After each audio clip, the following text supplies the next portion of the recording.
ढेंकानाल जिले में धान किना को नहीं आंदोलन तीव्र रूप धारण कलानी।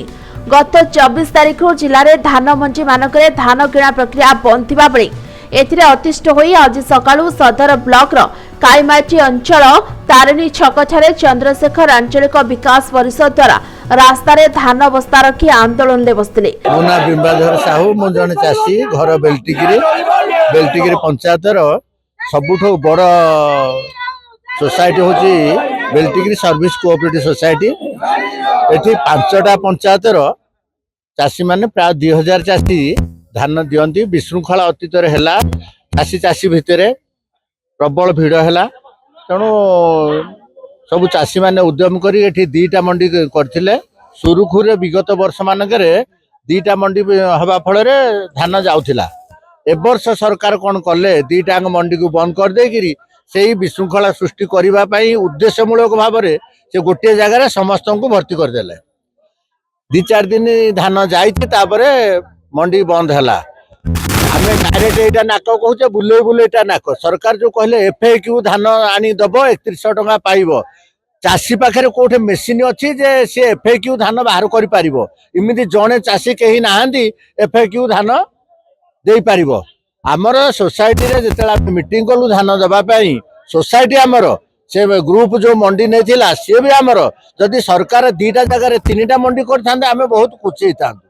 एवं आमे देखुजु चासी माने जेते परिष्कार परिच्छन्न करिया को चेष्टा कले मध्य धान रे धूस रहिबो अगारी गोटे अधे रहिबो से एफएक्यू हबो नाही।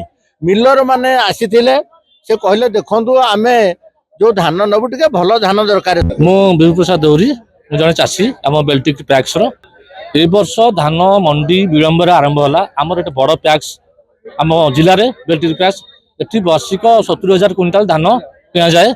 ए वर्ष डेरी आरंभ होइछि एपर्यंत 3,000 क्विंटाल किना होइछि। विगत 5 दिन है मिलर स्ट्राइक बा कौन असुविधा लगी मंडी बंद होइछि। आज भी मंडी थिला तेणु जो मंडी 5 दिन बंद अच्छी तेणु आज आम आंदोलन को ओह्लैलु। आमर धान उठा दरकार। आमर 70,000 खंड धान उठिबो केमती आ तो अल्प दिन रहिला केमती टोकन सब लैप्स हो जनवरी मास टोकन टा फेब्रुआरी 8-10 भीतर सब लैप्स हम लैप्स होला चाषी तो हैरान हो तेणु चाषी धान केमती उठिबो से बसु ये। दीर्घ समय पर दुई अतिरिक्त तहसीलदार आलोचना करबा परे मध्ये विफल होइतिले। एबडे आंदोलन जोकु दुई पटे शह गाड़ी छिड़ा होइतबा देखिबाक मिलछि। मु धर्मेंद्र पटनायक आंचलिक चंद्रशेखर आंचलिक उन्नयन परिषद सभापति अछि।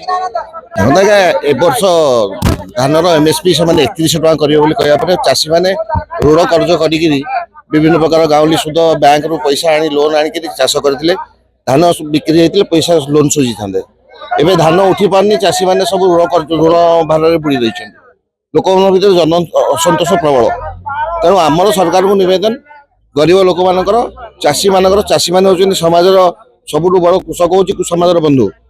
कृषक जदि दुख रहिबो ताले से सोसाइटी से राज्य केबे प्रगति कर परिबोनी। आमे चाहूछु चासी मानकर धान किंतु सुरखुरे उठू आ तांको धानर उचित प्राप्य मूल्य मिलू।